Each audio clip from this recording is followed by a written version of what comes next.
Hello, class. Welcome to our learning adventure for Monday.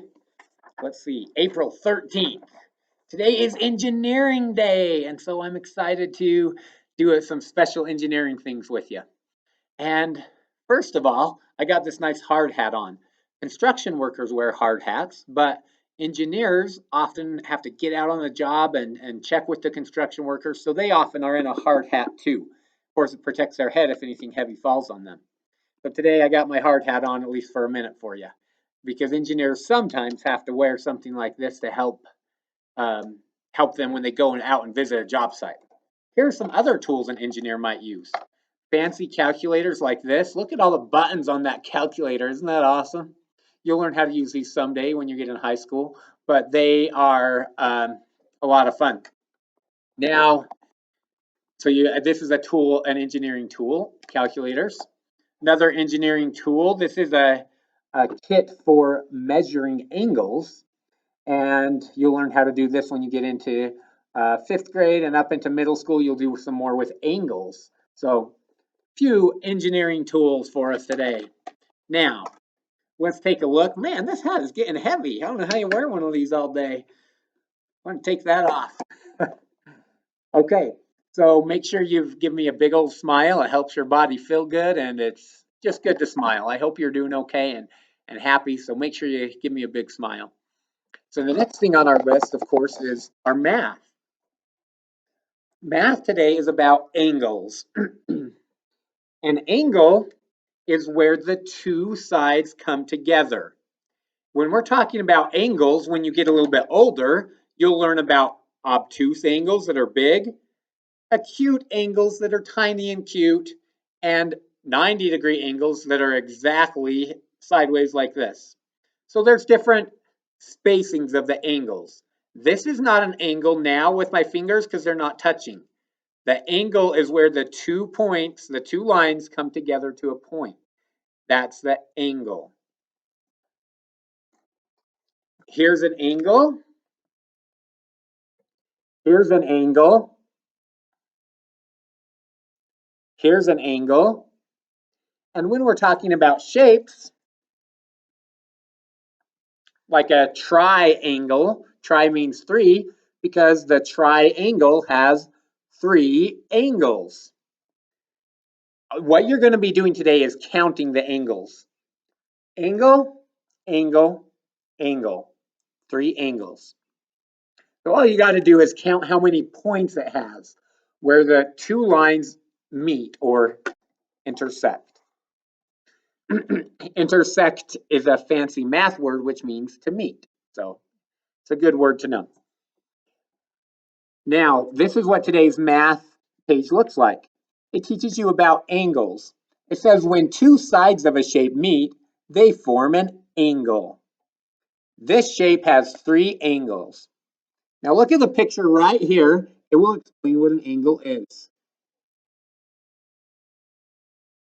The 2 sides meet, and the area between where they meet is called an angle. All you have to do today is count the angles. Let's do a couple of practice problems together. 1, 2, 3, 4, 5. This shape has 5 angles. Remember to use pencils on your math. It's a good habit to get into so you can erase when you need to. I'm just using the marker so it will show up good on the video. Problem number 2, how many angles? 1, 2, 3, 4, 5, 6. 6 angles. So remember, the angle is wherever 2 lines come together.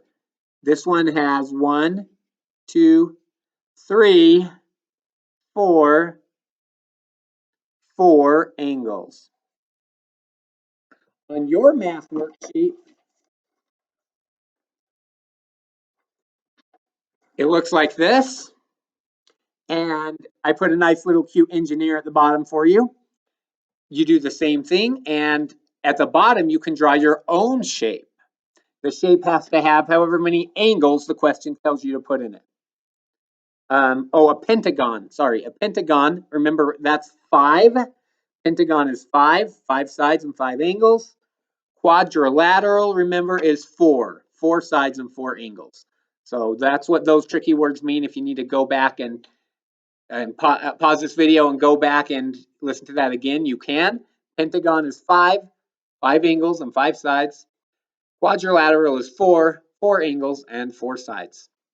All right, pause the video now and get your math done. Okay, you should be back from doing math. It's time to do spelling and trace those spelling words. Before I have you trace them, let me tell you about them. This week's spelling words are words with special endings. There's the ending full. Let's talk about full first. Now, if you're hungry and you want something to eat, the opposite of that, you ate a lot, your tummy is full. That word full has 2 L's in it. But when we're doing an ending and not the actual word, then there's only 1 L. Like this is full for the word thankful. To spell these kind of words, just worry about spelling the root word first, then spell the ending after. So spell thank and then think, what was the rest of it? Oh yeah, full. Then spell full. F-U-L is how you spell the ending full. One of the words on our spelling list is hopeful. So spell hope with a magic E. Then add to it full. Like that. So when you're spelling these words, you need to, in your brain, split it up. First do the root word, then do the ending with it. Okay, full, the ending full means you're full of something. If you're thankful, you're full of thanks. If you are hopeful, you're full of hope. Right. I know you guys got that. You're super smart. So full means you're full of that thing. Now, let's look at the next one on our spelling list. Another one on our spelling list is the words ending in "ly." We've already talked about this. "Ly" means usually means you're describing an action. He ran quickly. He is lonely. So "ly" usually describes the verb in the sentence or the action. And one of the words from our spelling test is kindly. He helped that girl up very kindly. When you do kindly, first spell kind, k. Then IND says eind.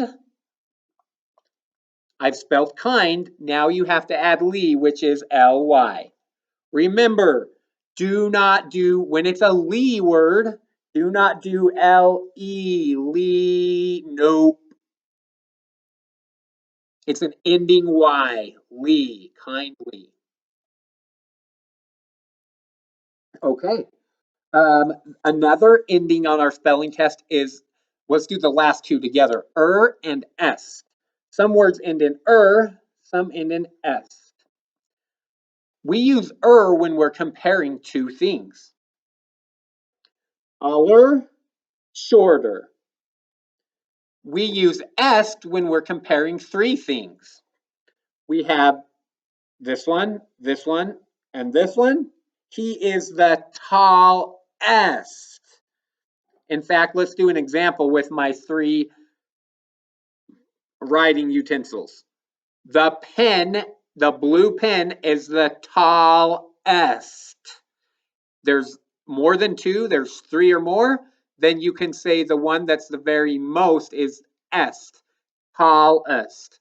Some other est words would be shortest, fullest, roundest, youngest, oldest. When we're doing est, it's est, and it means we're comparing 3 or more.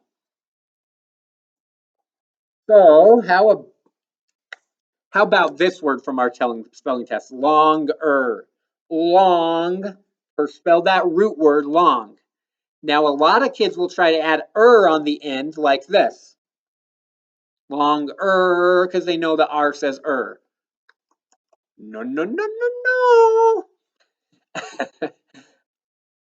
Is ER when it's the ending of a word, okay? So you got to remember ER. ER. Longer. Now, same thing with est. Some kids try to do like an I or just a ST, est. It's actually EST, and so you need to memorize that this week. An example from our spelling test is youngest. The word young is actually a very tricky word. Looks like this. So you'll have to memorize how to spell young because it's a rule breaker. OU normally says ow, but in this word it doesn't. Sometimes OU even says ooh. In this word it doesn't. It says So youngest. Now, so here's the word young. Now we're going to add est on the end. Remember, it's EST. Est. So that's the ending est. There we go, young est. Yeah, I think you guys should be good to go for your spelling. Just wanted to, maybe I should double check the list to make sure I told you all the tricky ones. Just a moment. In the word fair est, the AI in the middle says A, it's a vowel team. Fair, fair, that's how you spell fair. Fair, think of it like that in your mind. Fair, and then you add est. Fairest, fairest.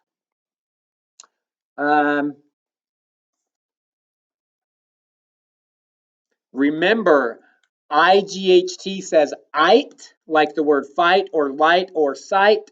So in the word lightest, it's IGHT in the middle. So that's going to take some practice to get that down.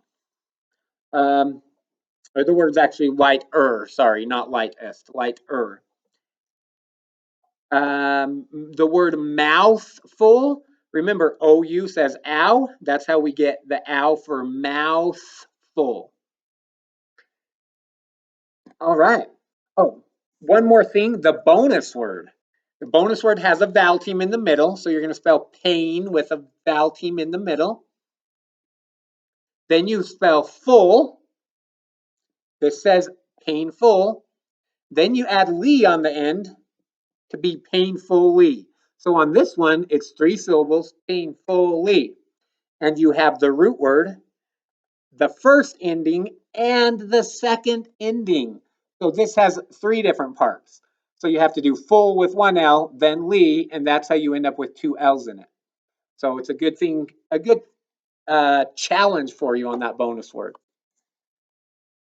Okay, the spelling words are youngest, hopeful, fairest, weekly, thankful, wishful, kindly, longer, lighter, mouthful, and painfully. And you guys, keep working hard. You're amazing. I miss having you here at school. Pause the video and go get your spelling done, okay?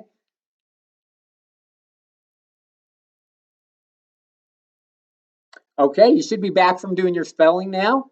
And the next thing on your list is to do the exact nouns worksheet. The front of this is just to teach you about exact nouns. If your parents want to know about it and they don't know, you can read about it on the front. Then on the back is the worksheet I would like you to complete for writing time. Has directions at the top, but I'll explain it to you right now. That you take the sentence, this first sentence, there's 3 sentences that are engineering sentences because it's engineering. So the 3 sentences, you take them, and the word that's underlined, you need to change it to something more exact. So, the engineer made it. What is it?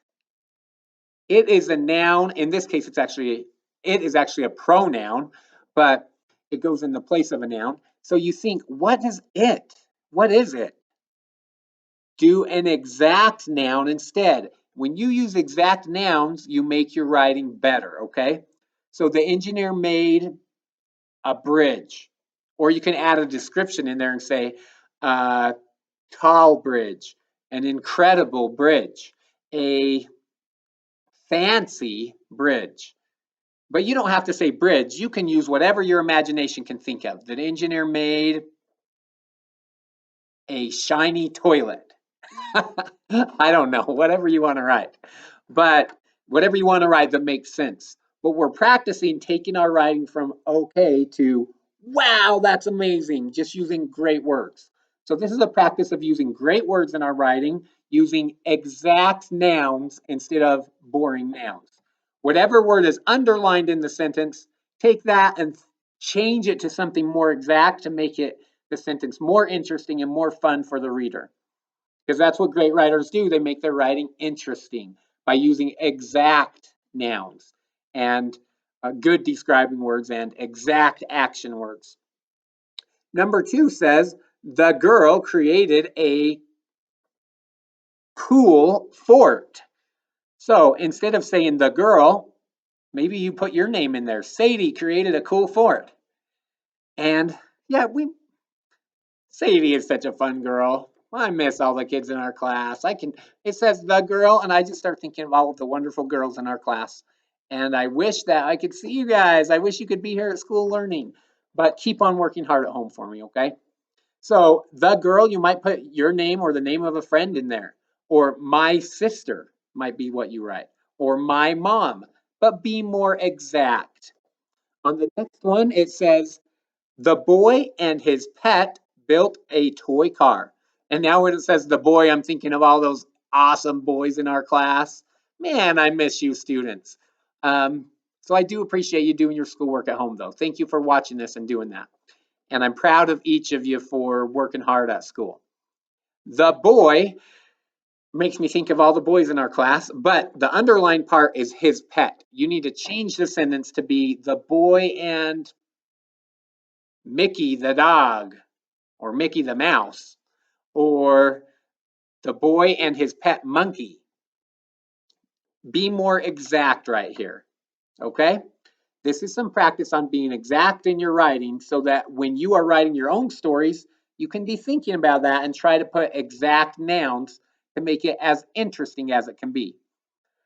For example, one of Nick's stories that he wrote a little while ago was about King Tut, which is a famous king from Egypt from thousands of years ago. And there was mummies of his body found, and it's really interesting to know about King Tut. But he wrote a fun story about King Tut. So he was exact. He put the person's name, King Tut. He didn't just say a mummy or a king. It's a good example of being exact to make the story interesting. So let's try to be exact with our writing to make it fun to read. Pause the video now and complete this worksheet. You will rewrite every sentence, replacing the underlined word with a more exact word. Pause it now and go do your writing. Okay, you should be done with writing. The next thing on our list is recess. Pause the video and take a recess break. You can even go to GoNoodle if you want. Did you guys know you can go to that website at home and your parents can help you sign up for an account and you can get some exercise with those GoNoodle songs. So if that's something you want to do, you can talk to your parents about that. But yeah, go do some recess right now. Play outside for a few minutes, whatever your parents want you to do, take a recess break. All right, woo! Got my hard hat on. Backwards now. Yeah. You should be back from your recess break. You should have done your math, spelling, and writing. Now we're moving to the next thing on our list, which is reading. For reading, I want you to start out by reading this story, Jake's Beans. Now, Jake's Beans, they are trying to grow some beans.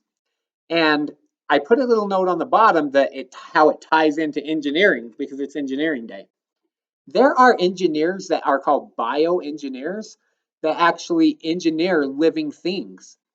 So they combine different kinds of beans to make them like more tasty, to make them grow better, to make them grow faster, all these kind of things. So bioengineers are actually engineers that build living things to work in a better way, to grow better and things like that. So it's pretty interesting. Maybe some of you will grow up to be a bioengineer someday, who knows? So I wrote a little note on the bottom to teach you about bioengineers. But I want you to read the story because it has words like, up here it tells you in the corner what you're practicing. Full, less, ly, and ending y. Those are some of the things from our spelling test this week. So watch out for those words as you read. One example is, in this story, you'll see the word bag full, a bag full of candy.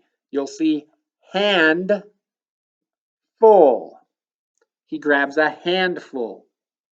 And so my handwriting is a little messy. Sorry about that, guys. But watch for those. And remember, when you're reading and you see one of these endings, first read the root word, then add the ending on after. So you're going to have to train your brain to do hand full like that. So in your brain, you'll have to see the full separately, read the first part, then add the ending to it. So it takes some practice, but I know you guys can do it as you practice it. When you're reading the story, the bottom of the page has a list of words. If your parents want you to, they can have you read those words first to practice and make sure you know all those tricky words so you'll be ready to read the actual story. After you do Jake's beans, I also want you to do the sight words.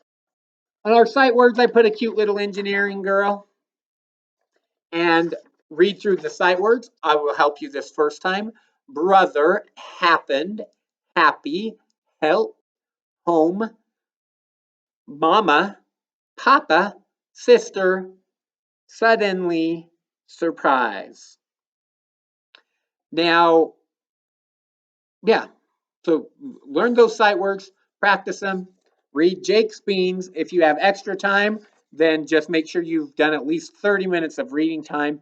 It's so important to practice reading because that's how we become great at it, practicing every single day. Pause the video now and go get your reading done, okay? You guys are the best.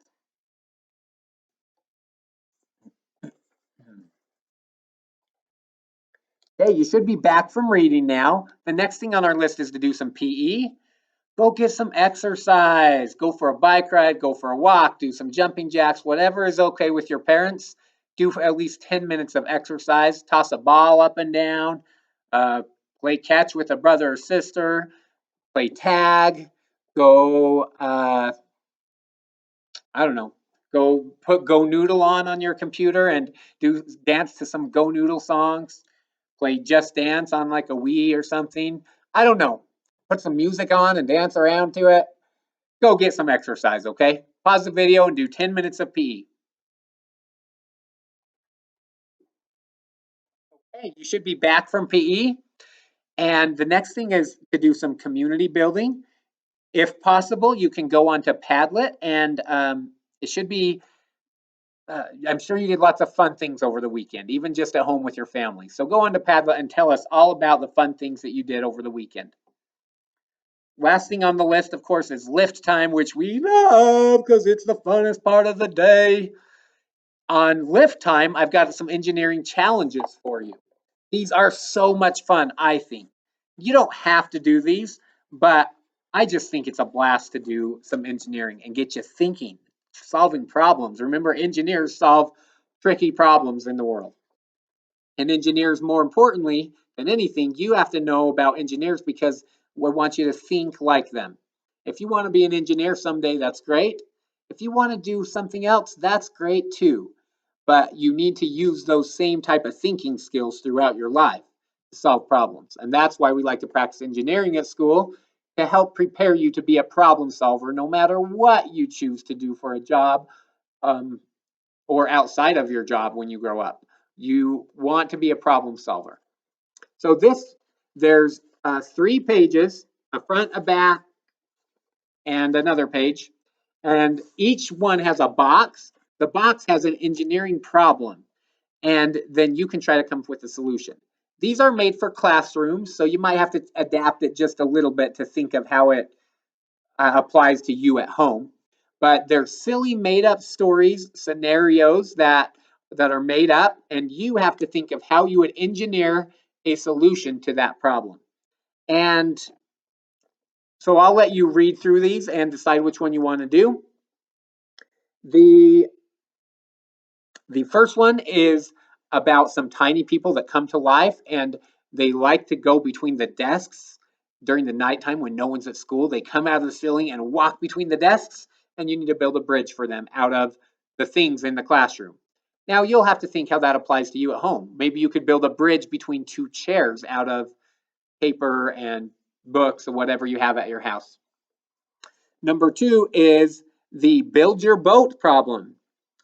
Can you build a boat that will hold pennies without sinking? Maybe using things that you normally would find in a classroom, or in this case, you find at your house, that are things you can throw away and it won't matter if they get wet. Some paper, some old pencils, whatever you have that won't matter if it gets wet and gets soggy. So how could you build a boat? The next one is a chain reaction. Have you ever seen some of the videos or science experiments where one thing bumps into another thing, almost like dominoes bumping each other over? You can build your own chain reaction. One thing bumps into another thing, bumps into another thing. They look really cool. There's a lot of fun chain reaction videos out there on the internet as well. Activity 4 is a pencil slide. On this, you're pretending that you have a pet pencil and you have to make a slide for it out of the things that you have at your house. Activity 5 is a marker ramp. You want to make a little hill for your marker to roll down and see how far it can go, and see if you can make the best hill or ramp possible to make your marker go as far as it can. Or you could use a ball or a toy car or something like that. The last one is number 6 is extended arms. For pretend you got hurt and you can't bend over to pick things up. So you have to engineer something to go on the end of your arm to scoop up when you drop a pencil or drop other things. Or a way to pinch it together and pick things up. Some kind of way to extend your arm to the ground without bending your back. These are all just fun problems for you to try to solve, and yeah, that's just our lift time for today. Try to solve one of these problems just for fun. Choose one and engineer a solution. Get you thinking and doing something fun for the day. Thanks, guys. I'm proud of you for doing your schoolwork. Keep on working hard at it, and remember the last 2 things on the checklist. Be kind and have fun. Okay? Be sure to do those 2 things today. Thank you. And everybody, give yourself a pat on the back for doing your schoolwork. Way to go.